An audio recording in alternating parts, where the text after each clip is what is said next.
I'm sorry for serving you something that didn't taste good. I promise I won't make it again. Oh, no matter what I made, he always criticized it. I reached my breaking point. I decided to divorce and leave the house. Then, something unexpected happened with my husband and our eldest son. When a woman gets married, she's often not called by her first name anymore. My name is Emma, but at work and in the neighborhood, I'm known as Mrs. Taylor. Even at the daycare and school, they call me that. I would be okay if my husband called me by my first name, but he only refers to me as "Hey" or "You." From the beginning of our marriage and even now at 50, I have always called him Gordon. But it seems he doesn't get the hint. Gordon is 3 years older than me, making him 53. He works for a transportation company and used to deliver goods to the deli where I work. The friendly Gordon started chatting with me, a store clerk, and we became close. Our meeting was quite romantic, but married life wasn't like a fairy tale. Gordon, using work as an excuse, never helped with household chores. Even though I'm a full-time worker at the deli, it's not like I'm a stay-at-home mom. We had our eldest son Mark, but Gordon hardly ever helped raise him. Men get praise just for playing catch with their kids, but women work from dawn till dusk and still aren't exempt from household duties, nor do they get any praise. Isn't society's expectation that mothers should naturally take care of their children oppressive to women? Mark was a good kid until high school, but after joining the workforce, he became sarcastic, especially in the last 2 years since he joined his current company. He's been coming home late and doesn't listen to me at all. But for some reason, he and Gordon get along really well. Sometimes they even mock me together. Mark, what kind of job are you doing right now? I work for an IT company. There are many types of IT companies, right? Why bother explaining? You wouldn't get it anyway. With a smirk, he seemed annoyed to talk with me. Maybe at 25, Mark doesn't feel like explaining his job in detail to his mom. Sometimes I get so mad at him it scares me. Am I lacking maternal instincts? There's a term called unconditional love. When Mark was a baby, I felt that intense love for him. Looking at his cute sleeping face, I felt I could do anything for him, but now, seeing the sarcastic man Mark has become, my unconditional love wavers. I find myself expecting something in return for the love I give. Both from Gordon and Mark. 26 years of marriage. Every day is filled with sighs, and I can't say I have been happy. About 2 years ago, Gordon and Mark started teaming up to criticize my cooking. I don't think my cooking skills suddenly dropped, and I don't remember cutting corners. I always consider nutritional balance, try to save every penny at the supermarket, and take into account Gordon and Mark's favorite dishes. Planning daily meals is hard enough, but having my hard work criticized is honestly disheartening. Tonight, I made Gordon's favorite Chinese stir-fry. I thought he would be pleased, but Gordon yelled, "What is this?" Is it not good? It's too salty. You said it was too bland yesterday. Then Gordon pointed at me accusingly. Can't you find a middle ground? It's always one extreme or the other with you. Yet, he continued to eat voraciously, exaggeratingly leaning back and shouting, "So salty." Mark just ate silently. How about you, Mark? I often get taken to fancy restaurants in Akasaka and Ginza by my boss. So I've become a gourmet. Everything tastes good to me now. I worry for the woman who might marry such a sarcastic man, even if he is my own son. While still complaining about the saltiness, Gordon finished his meal and in the end, so did Mark. Feeling stressed, I decided to grab a meal with my best friend Juliet on my day off. Juliet, like me, is 50. She went through a divorce 2 years ago. Her husband never lifted a finger around the house but had the nerve to point out a dirty window and some dust. Juliet lost it. She told me she whacked him on the head with a hanger. Talk about gutsy. When I brought up Gordon and Mark, Juliet got mad as if it was about her. Why don't you just tell him to cook for himself and hit him with a frying pan? I can't say that if I did, he would just get stubborn and insist on cooking. He would probably realize how hard cooking is if he tried it himself. I wouldn't dare eat anything Gordon cooked. Juliet laughed heartily, but for me, it's a real concern. Ever since I became single, I have been quite popular at work. It's your life, you know. You aren't living just for your husband or kids. You're only 50, Emma. I'm already 50. Don't give up because of age. 50 is when life truly begins. I get asked out for dinner by male colleagues quite often. It's probably because I'm single now. If the guy is single too, there's no issue. Juliet looked radiant. Her confidence and positivity were blinding. Is the ideal mother and wife someone who puts her kids first? Husband second and herself last, is that right? Whether it's right or not, society's norms aren't always correct. Before being a mother or a wife, you are an individual. Life's more fun when you live for yourself. I was taken aback.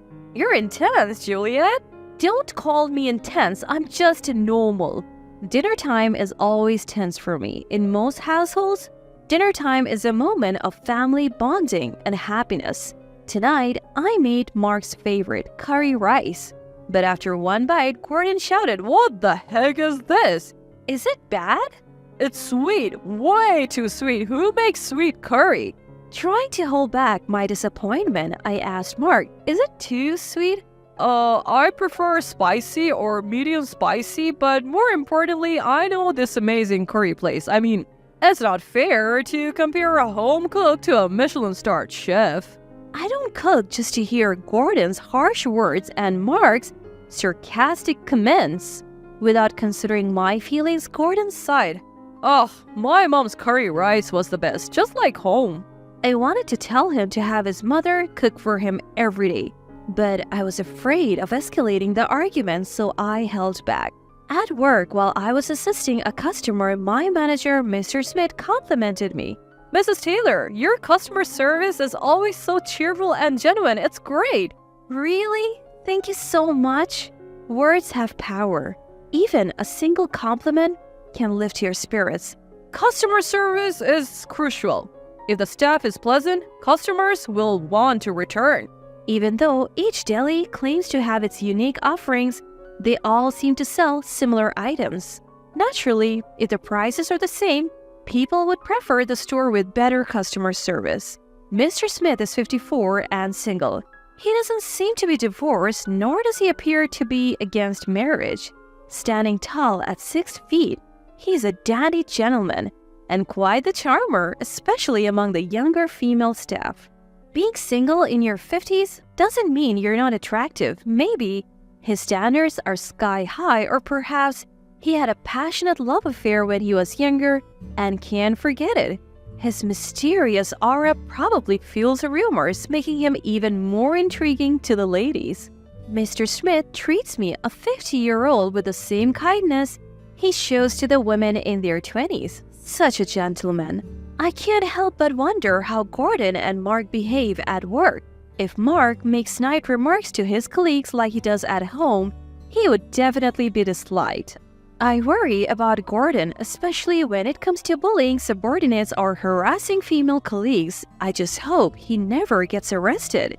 During the dreaded dinner time, Gordon and Mark were watching TV. It was a show where family restaurant staff showcased their best dishes, judged by renowned chefs. As I casually watched, Gordon chimed in.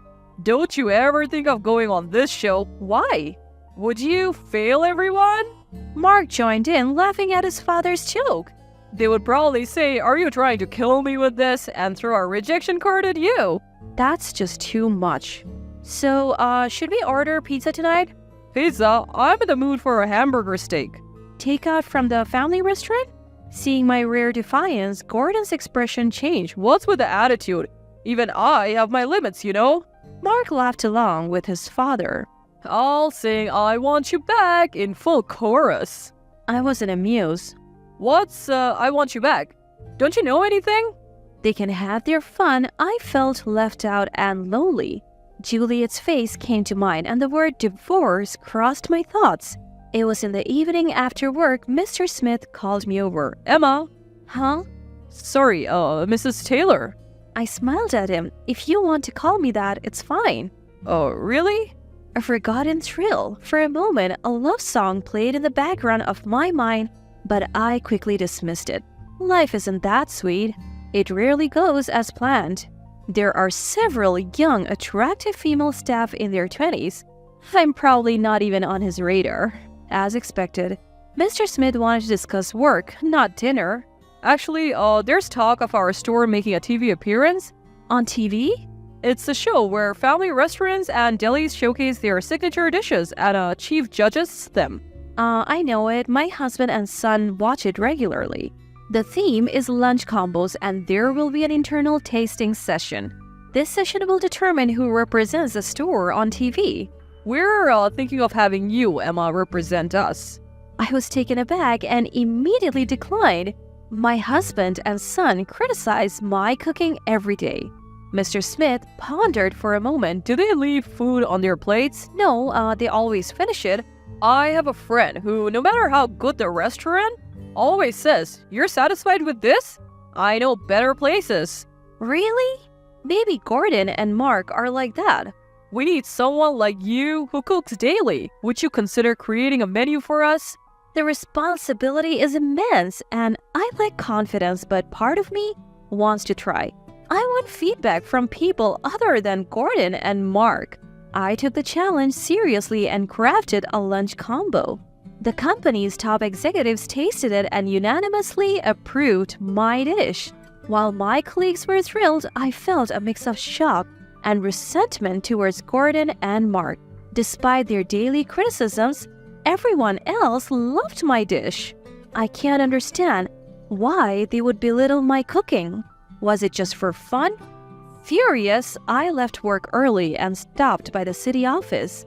I didn't tell Gordon and Mark about my selection for the TV show.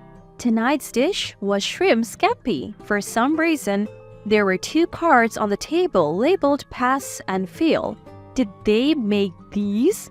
After tasting a shrimp, Gordon and Mark exchanged glances and simultaneously raised the fail card. This is clearly a miss. I'm disappointed in this shrimp. Are they pretending to be judges? Is it fun to mock someone? I grabbed the cards and confronted them. You fail as a husband. What are you trying to do? You fail as a son. Me too? I glared at them, then lowered my head. I'm sorry for serving you bad food. I won't do it again. What? I have reached my limit with their constant negativity. I placed divorce papers on the table. I'm filing for divorce. Wait. I won't wait. I have waited for 25 years. I can't wait any longer. 25 years? Okay, maybe not 25 years, but for the past 2 years, I've been patient. I can't take it anymore. I am leaving this house. Gordon, in shock, tried to laugh it off. It's candid camera, right? That's an old reference. Where's the hidden camera? As he pretended to search, Mark warned him. Dad, she seems serious. Really? Of course, I am. Congratulations. You won't have to eat bad food anymore. A whirlwind of change, I quickly moved out and started living on my own. Juliet's support was invaluable. Without the burden of my foolish husband and clueless son, I could focus on my job. Perhaps when life changes, many things start to shift. The company asked me to appear on TV. No way, I can't do TV. You should get someone younger and prettier. That's how TV works. Most people only get one shot at TV in their lifetime. While part of me wanted to do it, I was worried about how I would look on screen. The show will have the chief judge ask detailed questions about the dish. If it's not the person who made it, they won't be able to answer. I see. Convinced by Mr. Smith and the executives, I agreed to the TV appearance. I didn't tell Gordon and Mark. I have blocked their calls, so they can't reach me. And I have no intention of reaching out. Of course, I told Juliet about the TV appearance. She was shocked and said, I want to be on it too. With teary eyes, I appeared on TV with Mr. Smith. It was my first time and my heart raced with nervousness. Watching the stern-faced chef silently eat my lunch combo, I felt like apologizing before the judgment. This bolognese has Worcestershire sauce, ketchup, and Instant coffee. I see. Finally, judgment time, I prayed. As the judges unanimously raised the pass card, they even praised it as delicious and perfect. I high-fived Mr. Smith blushing. I hoped it wasn't a dream. After that, I got involved in product development and received a raise. Was it luck that things turned around after escaping from a rude husband and a sarcastic son? 3 months after the divorce, Mark visited the store. He had bulked up like a football player, which surprised me. What happened to you? I haven't been eating at home, so I've been eating out a lot. Before I knew it, I looked like this. Serves him right.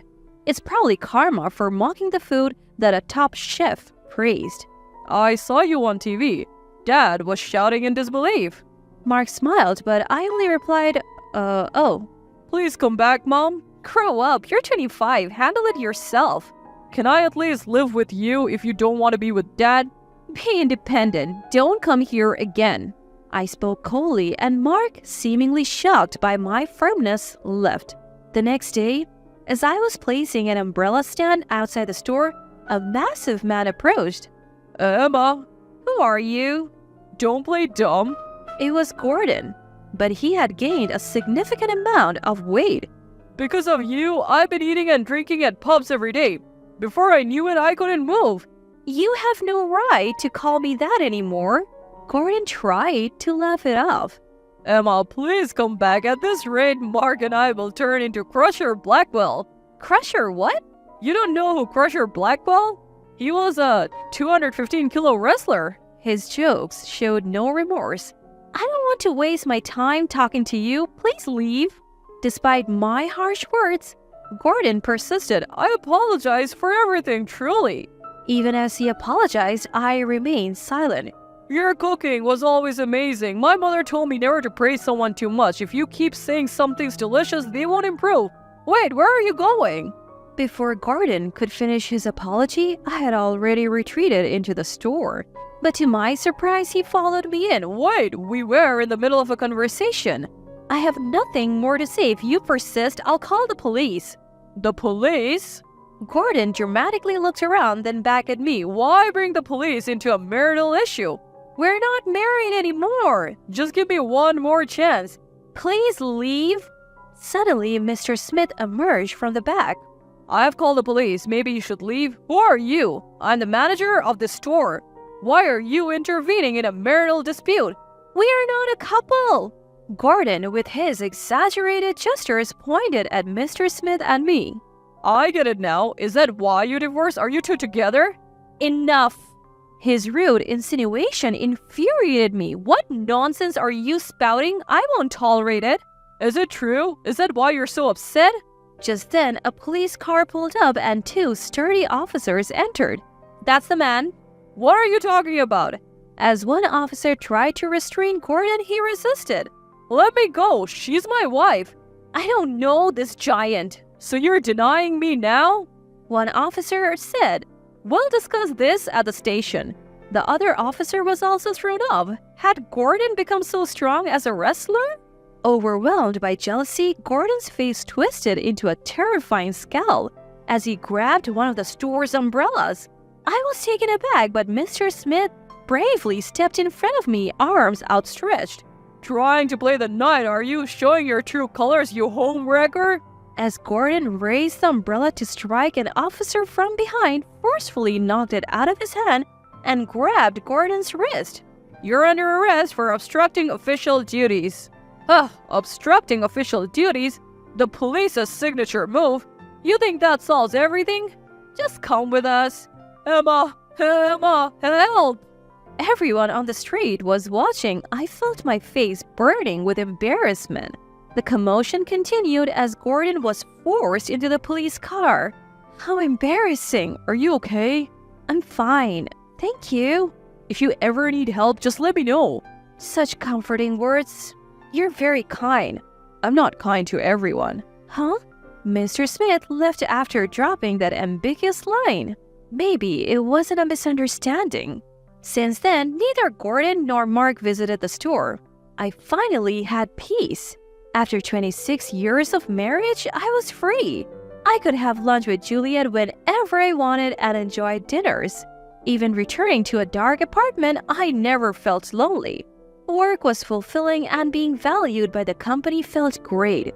One day, Mr. Smith approached me.